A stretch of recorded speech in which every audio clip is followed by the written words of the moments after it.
பிஸ்மில்லாஹிர் ரஹ்மானிர் ரஹீம். ஒருவருக்கு மகிழ்ச்சியை ஏற்படுத்துவது அல்லாஹுக்கு மிக பிடித்தமான காரியம்.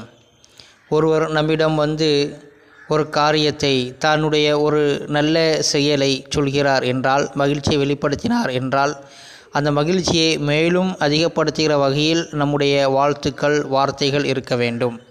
அந்த மகிழ்ச்சியை உடைக்கும் வண்ணம், வருத்தத்தை உண்டாக்கும் வண்ணம் நம்முடைய வார்த்தைகள் அமைந்துவிடக்கூடாது. ஒருவர் தனக்கு திருமணம் முடிந்துவிட்டது, துவா செய்யுங்கள் என்று நம்மிடம் வந்து சொன்னால், ஏன் என்னை கூப்பிடவில்லை, ஏன் அழைக்கவில்லை என்று நாம் சொல்வதை விட, சரி வாழ்த்துக்கள், நல்ல முறையில் உன்னுடைய அல்லாஹ் திருமண வாழ்க்கையில் பரக்கத்து செய்யட்டும் என்று நாம் வாழ்த்த வேண்டும். அவருடைய மகிழ்ச்சியை நாம் இரட்டிப்பாக்க வேண்டும்.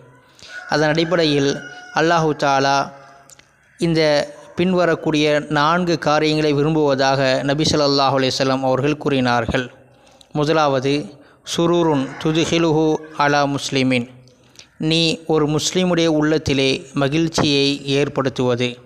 இரண்டாவது, அவருடைய ஒரு கவலையை, ஒரு கஷ்டத்தை நீ நீக்குவது.